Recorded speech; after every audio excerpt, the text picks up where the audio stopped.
Our first guest is Mr. Kevin Aristide, who is the founding partner of Aristide Partners. And I'm just absolutely delighted.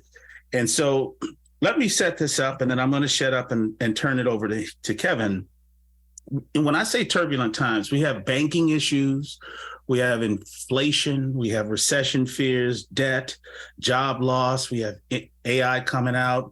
And in talking with Kevin, he's talking about how the markets are fluctuating up and down. And so I am delighted to bring him to you. Let me introduce Kevin. Kevin Aristide, and Kevin, please educate me on how you properly pronounce your last name. So it is a Haitian name, Haitian descent name. It's Aristide, but Aristide will do just fine.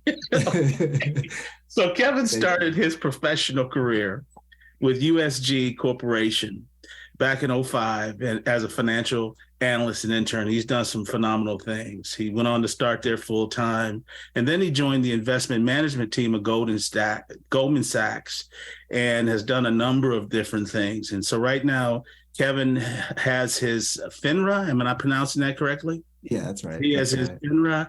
He has his Series 7, 63, and 66. Mm-hmm. Welcome, Kevin Aristide, to the show. How are you? I'm doing wonderful. Thank you for having me. All right. So the markets are just closed, and you were looking at the markets. Can you tell us a little bit about the markets, about how they closed before we get into who you are and your company? So pretty much all the indexes closed down except for the NASDAQ. And I say index, I'm talking about the Dow Jones. That was down about 200 points. The S&P was down about 15 points. The NASDAQ was up about 55 points, and the Russell 2000 was down about 15 points. And the reason why the NASDAQ was up was because Microsoft had really favorable earnings yesterday that you're seeing that come into play today.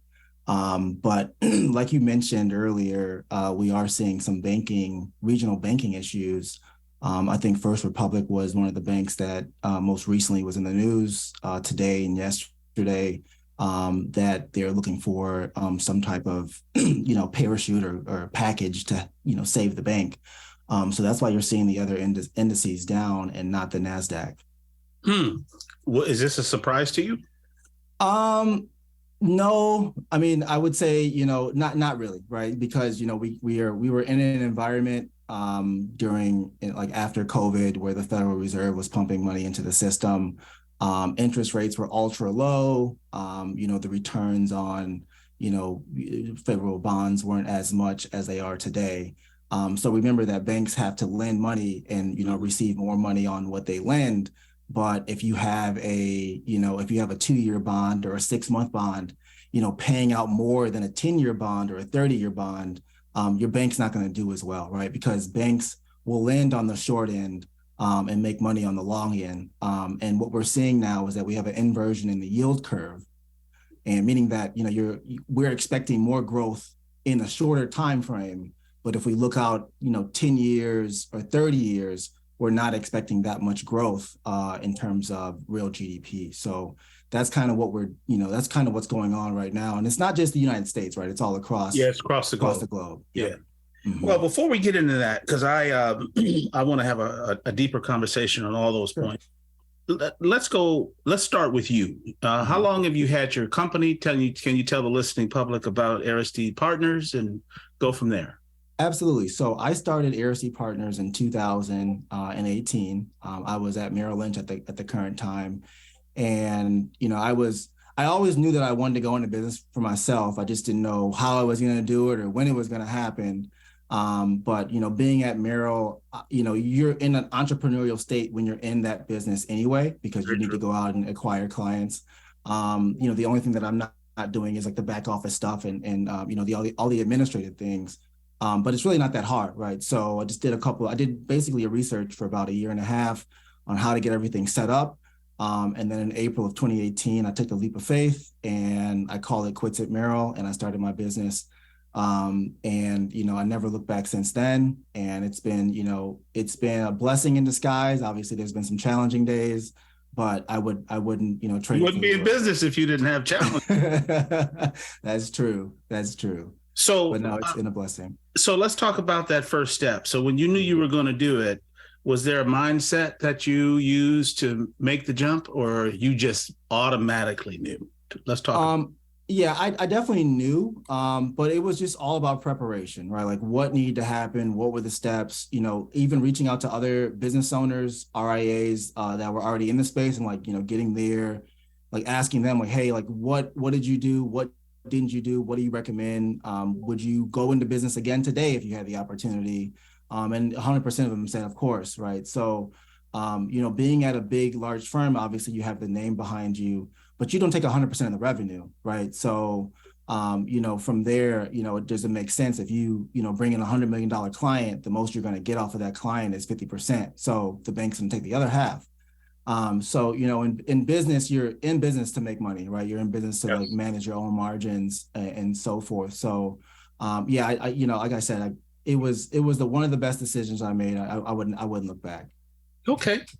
All right. Well, let's get into this discussion. Absolutely. Inflation has been a topic of concern lately. Mhm. And what do you think, and what are you seeing, and that's causing inflation to jump? Because Yeah. it's higher now than it's ever been in the last 40 years. Absolutely, absolutely. And the inflation root is all due to the fact that the Federal Reserve has pumped in, I think it was like $9 trillion into the economy since COVID, right? So when COVID happened, obviously everybody was the pandemic, people were staying home, people were out of jobs, and the government started sending out checks. This isn't the first time that they were sending out checks. They were also sending out checks in 2008 and 2000 during the housing crisis. But this was kind of different because in 2008, we saw a drift lower and then a final leg down. In the COVID crash, it was just a straight up leg down. And when I'm talking about leg down, I'm talking about it going Yeah. from like 4,000 down to like, 3,000 on the S&P, Gotcha. right? So in a matter of a month, right? Or less, right? So the Federal Reserve, the chairman is Jerome Powell, and he and the other board of governors. And so there are board of governors all across the United States. The board of governor in Illinois or Chicago is Charlie Evans. Yeah. The Reserve Bank is on LaSalle Street. It's right at that LaSalle and Jackson corner. Yeah. There's big, broad gates that you can't enter, right? Because that's where they actually print the money. But they pumped in about $9 trillion worth of money to lend out to the American public to stabilize the economy. But obviously that backfired. And that was in the form of PPE, PPP, Yeah, or was it something different? PPE, the checks that came out, you almost think about it to the effect of, let's say, for instance, I want to go to the bank and I want to get a loan. I want to buy a car. Yeah. Or I want to start a business, so I want to go get a small business loan. I'll go to a bank, whether it be a regional bank, a Chicago-based bank, or even a big bank. The bank is either going to give me the money or they're not going to give me the money. But if they're not giving a lot of people the money, then you have a systemic issue. But if they're only giving a small subset of consumer based on credit score, not the money, then that's another conversation. But we would have seen across the board, credit freeze up, and everybody knows America's driven on credit, right? It's not how much money you make. It doesn't matter. Like how much credit do you have so you can go do the things that you say you want to go do. You want to go buy a home, you need credit. You want to go buy a car, you need credit. You want to go to dinner and spend $500 tonight, you need credit, right? So, Americans, we all know this whole society is driven off of credit. And if credit was going to freeze up, then, you're going to see some larger issues happen downstream. And is that connected to what you're seeing in the market? Because you sent me a presentation for those folks that are listening, and you sent this slide that showed the market going completely up, and that it's going down a little bit. Is there anything you want to say about the current state of the market connected to the credit? Absolutely. So when we think about the Federal Reserve, think about the Federal Reserve providing a punch bowl. You go to a party, someone's serving drinks, they usually put it in a punch bowl. When the punch bowl is empty, the host of the party is either going to say the party's over, or they're going to put some more, drinks in the punch bowl to keep the party going. So what we're seeing now is that the Federal Reserve is taking away the punch bowl. They're saying no more punch bowl. You guys, the punch bowl, the party's over. We're going to turn the lights on soon, and you guys need to go home. And the stock market or investors, and I'm talking about big institutional investors, realize that if there's no liquidity in the system, then it's time to hit the exit button.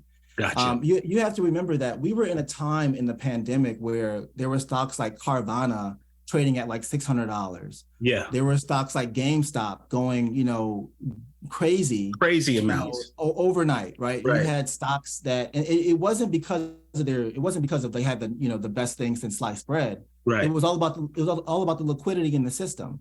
When there's ample amount of liquidity, just throw some money at it. We'll see if it helps or it doesn't help, right? I mean, there's more punch bowl to go around, so there's no need to stop the music. So let's connect that to, I don't know if should we go next to the housing market or should we go to the labor market? Because there's so many things that are connected. And the reason that I say that is when the pandemic hit, 21 million people lost their jobs. And right now we see that there are layoffs, but we also see that there are an unprecedented number of open jobs that are mismatched for the current labor market. And so from where you stand, are you seeing what are you seeing from a labor supply perspective? It's interesting. I mean, like some of the jobs we're seeing now that are, available are jobs that most people don't want to take, right? Like no one is actually looking to go start a career at, an Avis or a budget rental being the desk person, letting people come in. I'm not saying anything's wrong with that. Nothing's wrong. But, you've been in business for you've been working for 15, 20 years. Your next job, you're not really looking to go do that, or you're not looking to go work at, Burger King or Dunkin' Donuts and so on and so forth that are paying, minimum wage, right? And we live in Chicago, so our minimum wage is probably different than some minimum wage in rural South Carolina or North Carolina and so on and so forth. So there's definitely a mismatch in terms of what jobs are out there and the people that are going to fill those jobs. We can see that now, but what's kind of frightening, and I say frightening, it's kind of scary, is that we know as Americans that we have to have immigrants come to the United States to take some of those lower paying jobs. Well, if we have an issue with some of the immigration policies that are coming into the United States, even the ability for those immigrants to get housing or even social services, or the ability for them to provide transportation to get to, A and B, it's going to affect us downstream, right? So even the CEO of some of these companies are, raising the red flag and saying, hey, we're having a larger issue. I think it was a couple of days ago, 3M came out and said they're going to lay off 6,000 workers. Right. And, people might think of the Post-it notepads is not that big of a deal. But 3M is a very, very large industrial company. They make more than Post-its.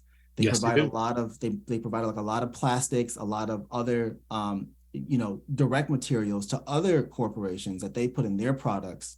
So when you start to see red flags raised at the C-suite of the labor issues and shortages that they're having, this is not an issue that's going to get resolved overnight. And I definitely believe that the pain hasn't really been felt yet. Really? Yeah. Do you think? Say more about that. What do you think? I mean, don't hold back because of. Yeah, I would tell you. When there's a bottom in the market, when bankruptcies are at their highest peak. There is, there's a bottom in the market when the Fed starts to come out and say, hey, we're going to stop raising rates. And the Fed is always late, right? They're not going to be early. They're always going to be late, right? They're going to be late, and that's what they do. They're going to come in and they're going to come at the last second and say, hey, we're going to stop raising rates. The market may rejoice a little bit and say, hey, they're done raising. Let the market take off. But what's going to happen next is the Federal Reserve is going to come out and say, okay, we need to start cutting rates because we need to pump more money back into the system. We have to remember that it doesn't matter who's in the White House. It doesn't matter who's in Congress. It doesn't matter who's in the House. That does not matter at all. All that matters is the Federal Reserve cutting rates? Are they increasing rates? Are they pausing rates? Like, what is the Federal Reserve doing? And that's going to give you a better barometer on how the economy is going to be doing and how the stock market's going to be doing. So I have to challenge just a little bit or ask a Absolutely. question. So you mean to tell me that a Republican president or a Democratic president doesn't matter? I think there was a, and I think there was a time when Barack Obama was president. I mean, the market, 2008 lows, he got two-term presidency. The market went to all, like it was, Republicans were complaining that the recovery was too slow, right? Gotcha. It was too slow. But at the same time, the stock market was just a straight up, acceleration higher, right? So, and even during Trump, I'm not sure if you remember, but there was a time, I want to say it was either 2018, where it was the day before Christmas. Jerome Powell came out and said, hey, we're going to stop raising rates. The market was getting ready to fall. The market was literally getting ready to fall. And they said, hey, we're going to stop raising rates. The markets took off. Even before COVID hit, Trump wanted rates to go to zero. Trump said, I want you guys to cut rates to zero. We have the best, he was always touting the best economy, the best job market for African Americans, so on and so forth. And what people fail to realize is what had nothing to do with Trump and his Trump policies, right? Because Trump was giving tax breaks to the wealthy. He was cutting social services. Like, there was no influx of money into the system from Trump policies. It had to do with the Fed, right? So if the Fed says we can go, we're going to go. If the Fed says, hey, no, we're not going to go, then we're not going to go. Okay, interesting. So we're not going to get into politics. We're going to stay on the financial side here. So let's talk a little bit about housing. The housing market has we've seen some major changes, prices soaring in many areas, and right now, what are you seeing from your perspective? Because I don't know if the listening public can see the 1,800 screens you have in front of you. He has so many. So you're looking at a lot of stuff. Mm-hmm. What are you seeing from a housing perspective that might be impacting the market? Absolutely. So I guess, not more so, I mean, we could talk about residential in a second, but more so from a commercial perspective. A lot of the businesses that were, had these large, lavish offices, whether it be downtown Chicago, Manhattan, San Francisco, the tech boom that was going on in San Francisco. When COVID hit, people didn't go to work, right? They were at home, everybody's working from home. Yeah, they were. And the bad thing from a commercial real estate perspective is people are not going back to work, right? They're like, well, why do I have to go back to work? I've already made my setup at home. I got to commute now an hour here and there. I got to buy lunch down there. If I need to meet with someone, I can do it on a Zoom call. I can do it on the phone, so on and so forth. Well, these commercial real estate buildings are vacant. I think it was like a 40% vacancy. Yeah, they were. Currently. And we all know that they're not going to start paying rent on those buildings. So I think one of the biggest commercial real estate company, CBRE, is forecasting, a downturn in the commercial real estate space. And, I think there's only one industry, that I know of in banking, Goldman Sachs, JP Morgan, they all want their employees to come back to work because they always claim proprietary information. So you got to come back and do what I tell you to do. And Disney too. Yeah, Disney, all these companies, right. They want you to come back to work. Well, Goldman knows, hey, I need you in the building because I'm paying for the building. And if it's our building, right? So I got to pay the rent and I need you guys to be in here to justify the rent payments. Wow. I think we're going to get to a point in commercial real estate is we could possibly get to a point in commercial real estate where they turn these commercial real estate buildings into affordable housing. Because if you think about it, wow, the rent prices have skyrocketed, right? And we all know this. We all know that companies are quick to raise the price and slow to decrease the price. Yes, they are. Right? The gas prices go up, but the barrel of oil goes down. They don't take that gas price down so fast, right? It has to be a substantial amount of downward pressure to bring that price back down. Even housing, I think housing has saw a dramatic increase in home values from, people are living, if I had bought a home before COVID and I'm up on my home 20, 30%, you're less likely to go sell your home now because your interest rate is at 6% now as opposed to 3%. Right. So you're not going to see people pretty much ditch their 3% mortgage and go get a 6% mortgage, because they want to capitalize on the change in the home value. The smarter thing would have been to take that equity out of that home at that 3% interest rate. You got a house that's, that what you paid 200 for, it's at 500 now. Go get a home equity line for 3%. You would have done that already, right? It's the ship has sailed, but you would have done that already. Take it out at 3%. You can take that same home equity line and go buy you a money market that's paying you 5%. I see what you're saying. Yeah. You see what I'm saying? Yeah. But everybody's not thinking like that. I mean, that's just how the money works. That's how the market works. But I think we're getting into a place with housing. There could be an issue of stagflation, and stagflation means that nothing is moving. The loans aren't being profitable to the banks. The housing loans that are out there are being unprofitable now because no one's taking out new mortgages. I mean, I know people are buying. They always report people are buying because people, right. People need to buy. Right. But we're starting to see new pending home sales, take a little dip. So it's getting kind of interesting to see what's going to happen over the next couple of months, especially as we go into 2024. Because you told me with one of my investments to hold tight that the market would come back, but it's interesting. Okay. What do you want to talk about next? Because you've sent so much. You have a slide here that talks about warning signs. Yeah. You want to say more about that?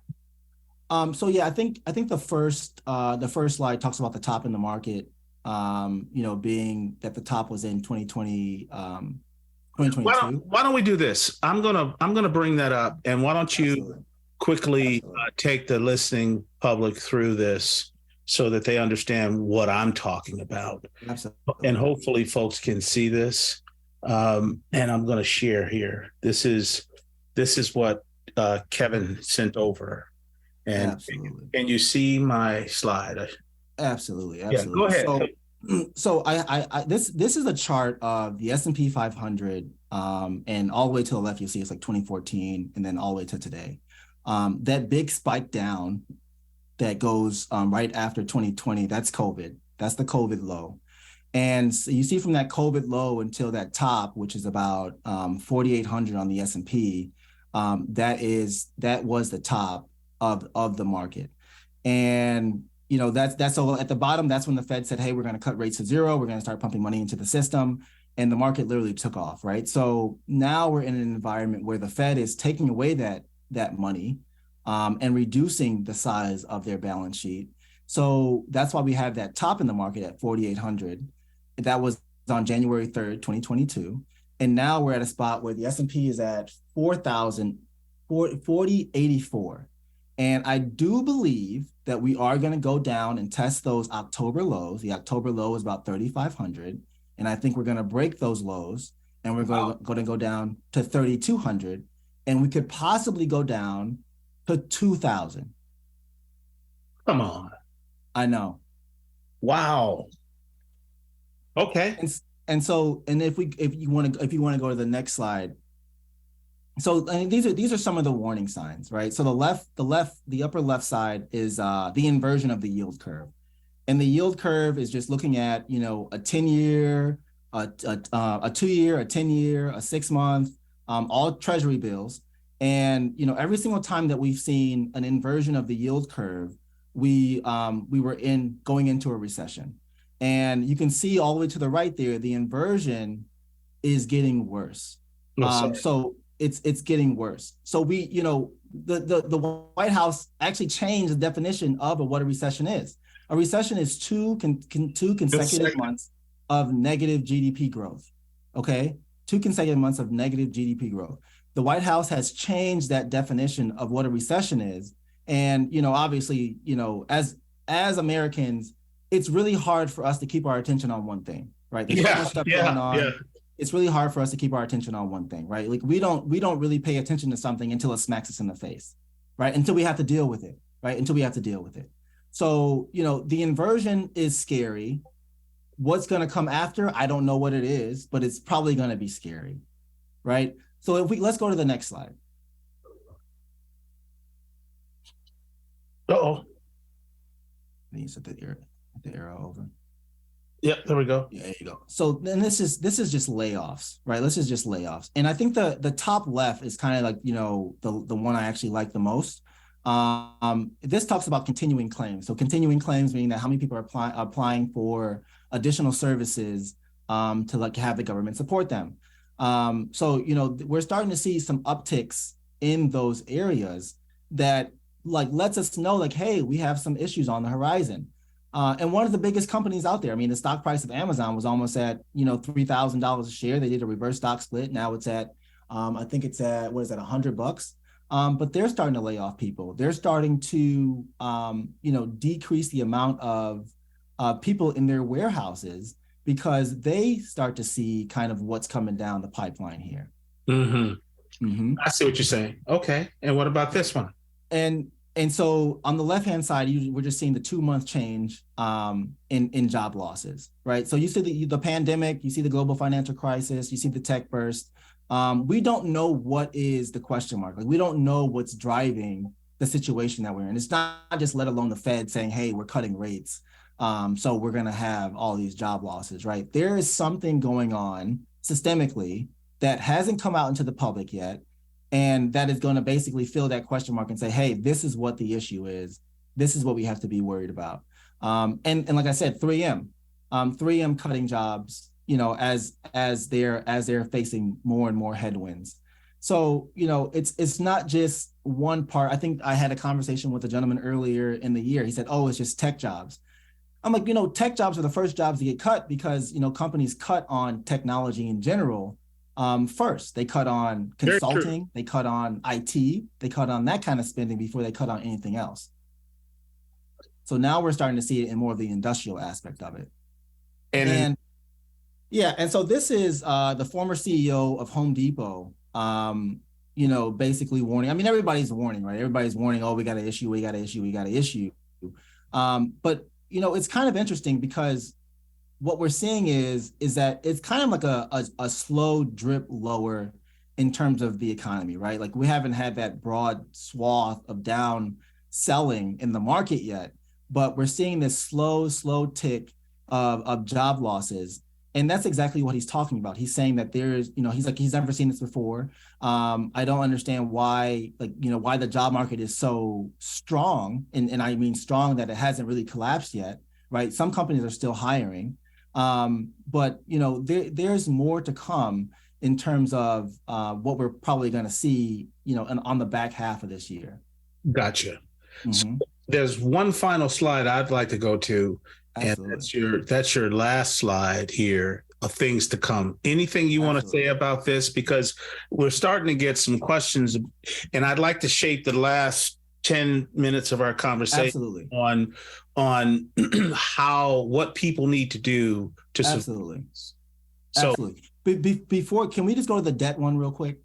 Sure. The debt one is important. That one, the second right there. So we have a really big issue in terms of debt in America. 16.9, I don't know, this is probably a couple of days ago, 16.9 trillion delinquencies are rising, consumer debt. And then also I think we're at 31 trillion in terms of United States total debt. That middle slide shows how much increase has been added to the debt since the president took office. You can see after Bill Clinton, that thing just took off to the upside, right? Housing, Barack Obama, and then COVID, Trump, right? And obviously Ronald Reagan, I know we had the 80s there, so we had an issue there, but it was pretty much solid during Bill Clinton's year. And that's going to lead to the last slide, which is the psychology of the stock market. If you want to go to that one, I can touch on that.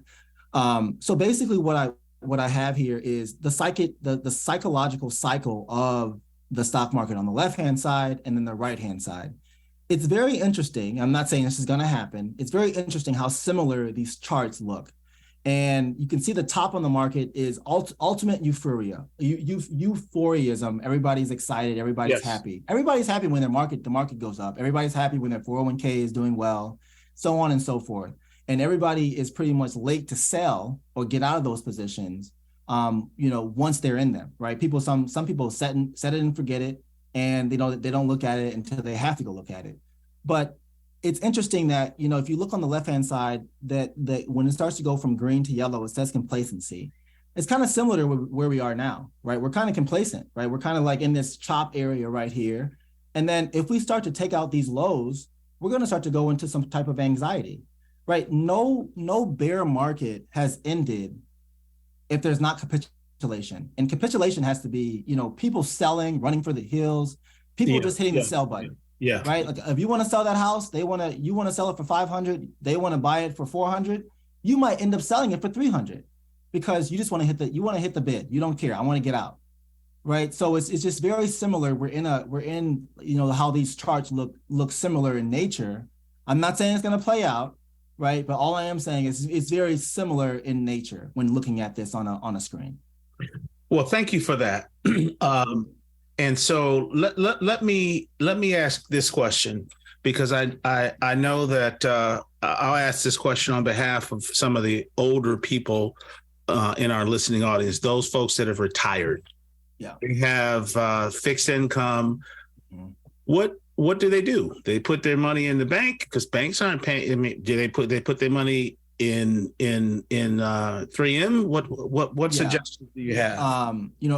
I would say, people that are on fixed income, I mean, obviously, you still want the fixed income to come in, right? We still want Social Security checks. We still want pension checks to come in. You want to start to save some of that money. If you're spending 100% of it, you want to start to save 30% of it. But also look to buy gold and silver. Look to actually buy other pieces of value, not only just dollars. Remember that the dollar is a fiat currency, right? What's the difference between a $10 bill and a $5 bill, right? It's still the same paper.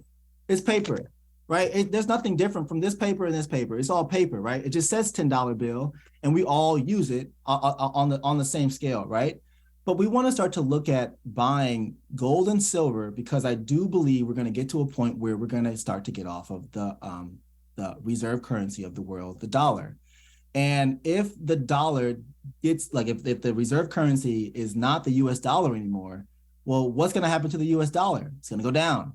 If the dollar is not worth as much, then that means that the stuff you buy at the store is going to be worth more, right? You're going to need more money to pay for the stuff at the store. I'm not sure if you've ever been to Venezuela or a country that has super high inflation. Yeah. You want to buy coffee, it's like what, 30,000 pesos or something like that. It's astronomical, right? So you want to get into a space where, you're not reliant solely on dollars. And I'm not saying go take all your money and turn it in. Remember that we were in the 80s. It was Nixon that said, hey, we're going to get off the gold standard. We're going to start to take some of your gold away, right? And that in turn, right, it made the dollar weaker.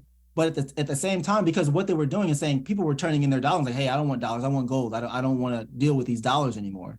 Well, we're off the gold standard. The only thing that's tied to the dollar right now that's on a global stage is the value of oil, barrel of oil. That's the only thing that's traded. And what we're seeing now is China saying, hey, Russia, hey, Brazil, hey, India, hey, Saudi Arabia, let's stop using the dollar. And that's where the BRICS comes in. Exactly. And so for folks that don't know, BRICS, which is Brazil, Russia, India, China, and Saudi Arabia, exactly, are the countries that are trying to get off. Matter of fact, not trying. They've said they are going to get off the dollar. Exactly. Now, what implication is that going to have for 23 and 24? So I'll tell you like this. I believe that we are going to go into an environment that is going to get rid of this paper, okay? And we're going to be in an environment where we're going to be on a central bank digital currency. We're going to be using our phones. Everything's going to be automated. And we're going to be at a point in society where there's going to be complete control from a currency perspective on how we can spend. It's already happening. People look at Bitcoin and be like, oh, Bitcoin's the best thing since sliced bread. I made so much money on Bitcoin. But people have to remember that you're making dollars on Bitcoin. Like if you sell it to make money, you're making it in dollars, right? You're converting, you take your dollars, you convert it to Bitcoin price goes up, and then you sell your Bitcoin and convert it back to dollars, and now you're rich, right? Because you can't take Bitcoin and put it in your pocket. Yeah. right? Yeah. Right? You can't, like, there's no physical, people don't even know what Bitcoin is, right? Like, people will try to explain what Bitcoin is. There is no explanation of Bitcoin. In my mind, it's a Ponzi scheme, right? Because you can't touch it, you can't feel it, you can't see it, you don't know who made it, you can't buy anything with it of bigger value, and it's too volatile. But yet, the world is moving towards digital currency. That was just the primer. That was just to get you ready, right? China's already introduced their digital currency, right? And in China, they have banned Bitcoin. So one of the biggest countries, I would say the next superpower of the globe, China, is coming out and saying, hey, we're not accepting Bitcoin. We're going to have our own digital currency. And, basically they're going to overtake America as the superpower. It's very hard for Americans to believe. America's been on top for how long, right? But it's very hard for people to believe. But I think we're going to be going into an environment where it's going to be a central bank backed digital currency. And what's interesting? All these banks are blowing up. Well, who's coming in to save them? The Fed. So, and here's a little tip. There's a website called fednow.org. Fednow.org. Fednow.org. Okay. Go check them out. For the viewers, listeners, go check out fednow.org. Let's take a pop around the website, see what it is, because what it is a way for you to bank. And if the Fed is the big bank now, then what's the purpose of having a JP Morgan Chase? What's the purpose of having a Bank of America? We saw Silicon Valley Bank blow up. People still don't know why. First Republic blows up. People don't know why. Well, why can't JP Morgan blow up next? Right? Who's to say they can't? You're right. I've seen some crazy things in my years. So there are two questions that have come in, and I want to read them to you. Absolutely. And it says, based on the information provided, what can the audience do to best prepare themselves for what's to come? You've kind of talked about that in gold and silver. Any comments before we go to the next question? I mean, like, honestly, I think it's time to hunker down. I think it's time, people out, it's summertime, people want to go out, spend money. Now, Kevin, come on. Now, here's where, when you say hunker down, do you mean sell their stock positions? Do you mean stop spending? What do you mean exactly? I mean, if it's a decision to go out and buy a new car, or still have the same car that you have, maybe have the same car that you have for a little bit longer. Okay. Right? Let's see where this market goes. If it's the difference between either buying a new home, maybe it's time, like, sit back, let's just see what goes on now, right? If it's a difference between taking a trip overseas for a month, I don't know if you can get back in the country, right? You might not be able to get back in the country. I don't know, right? I don't know, right? I'm not saying sell your stock positions. I'm not saying that, but what I am saying is that don't be surprised if your 401k or your brokerage account loses another 20% in value, 30% in value. Gotcha. Don't be surprised. Okay. The next question that comes up is talking about, with the economy the way it is it wise to pay off student loans when it resumes, or should you stash that money for now? So the student loan situation is going to be interesting. I do think that they're going to come out and either two things are going to happen. They're going to come out and do away with those debts. Right? They're going to come out and say, hey, we're going to just cancel all the student loan debt that's out there. Because what people have to realize is that the student loans have been off since COVID, right? They haven't been paying those. Yeah. And people are so used to not paying that. I don't know what that is, right? So when that first loan hits, or first payment says, default rates, you owe me X amount of money. Well, let me think about that. If I'm paying $800 on a car note, right, and now I got to pay another $800 on a student loan that I'm not even using the same degree, we got an issue, right? So I'm either going to declare bankruptcy, or I'm going to pay it, right? But I can almost guarantee you the government is going to have to step in and take some action, because there's going to be a shitstorm. There's going to be a shitstorm. I kid you not. It's crazy. I rang the alarm before COVID. I was like, hey guys, the market, something's going on. People called me crazy. My wife was like, you need to stop telling people this. Don't say it out loud. If you're thinking something, keep it to yourself. Right. And then COVID hits. I'm like, listen, didn't I tell you? So all I can tell you is it's better to be prepared than not be prepared and unknow what you possibly need to do. right? Okay. It's you want to be in a position where you just as safe as possible. Yeah. So, we're almost we're at 4 minutes. I thank you for giving me the time that you have. Absolutely. I know you're going to get some phone calls because of your, I hope no threats. I know you're going to get some phone calls. And so, with that, I kind of wanted to thank you, but end with, if people want to reach out to you, how do they do that? Absolutely. So my website is aristidepartners.com. Simple as that. And my business line is 312-219-1200. I'm available anytime to talk about anything. My advice is free. I only charge once I have assets under management and I'm managing the money. But my website again is, Aristide Partners, all one word.com. You can just reach out to me there, and then also, my phone number as well. But this is not to scare anybody, right? This is not to scare anybody. This is to say, hey, like, your financial advisor at Merrill Lynch is not going to tell you this, right? Because they don't get paid unless the money is working, right? And the money is working when it's in stocks, right? So they're not going to sell your positions and put you in cash because they think something's coming. They're going to keep you in those positions until they have to do something. Well, right? that begs the final question for me. Knowledge is power, and the reason that I put this on is for these kinds of conversations. I my question to you is, how do people, what information sources should they go to? Because what I don't want to happen is everybody start calling Kevin's mobile number, right? Because you need to make money, but Yeah. You get your information from where? Where should people go? Lay people. Yeah. So, I look at a lot of things. I mean, I look at the actual data that's on the chart. So like the price action in the stock itself. And remember that stocks take the stairs up, elevator down. Okay. Stocks up, they take the stairs up, elevator down. And you can tell when there's a top in the market when, your mail person or UPS person is giving you stock tips and people are talking about, hey, I bought this, you should buy it too. Right. Or, I just got into Bitcoin, I want to make some money. Like, no, that's not how it works. But in terms of information, CNBC is like Comedy Central, right? It's all about the views.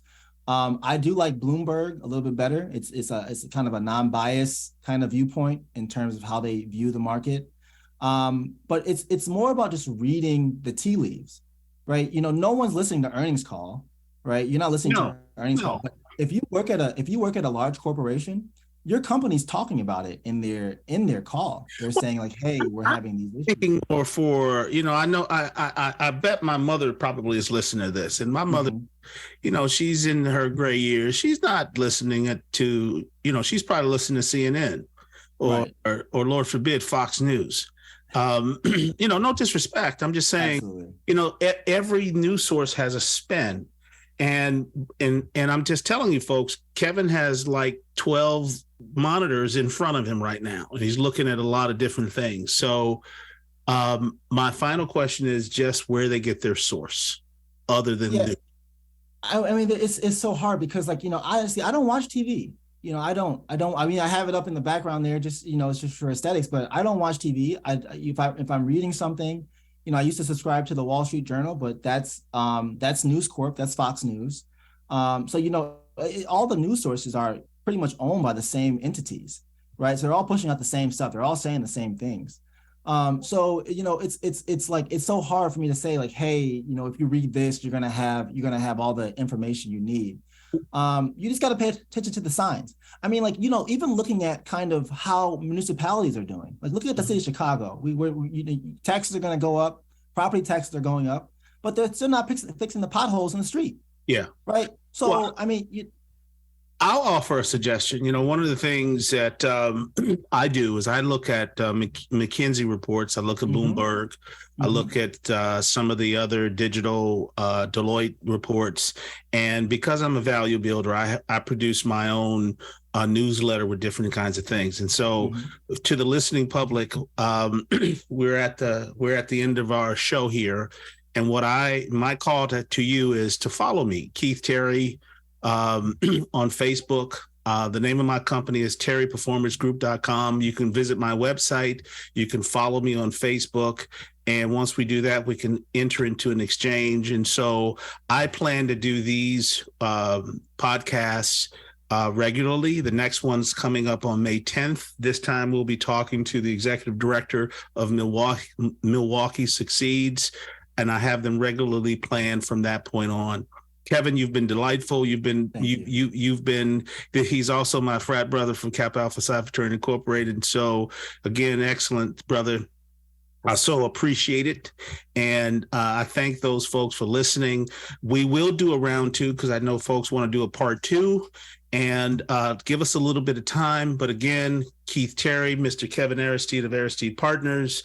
And all I ask you to do is to follow me on Facebook, Keith Terry, or my company, terryperformancegroup.com. With that, I wish you well, and you guys enjoy the rest of your day. Kevin, I'll talk to you later. Thank you. All right. Take care, everybody. Cheers. Thanks for listening to The Next Big Thing. I'm your host, Keith D. Terry. If you've enjoyed this episode and you'd like to support this podcast, please share it with others. Post about it on social media or leave a rating and a review. To catch all the latest from me, you can follow me on my YouTube channel at Keith D. Terry. If you want to recommend a guest, please email me at info@terryperformancegroup.com. This has been produced by your host and Jade Productions.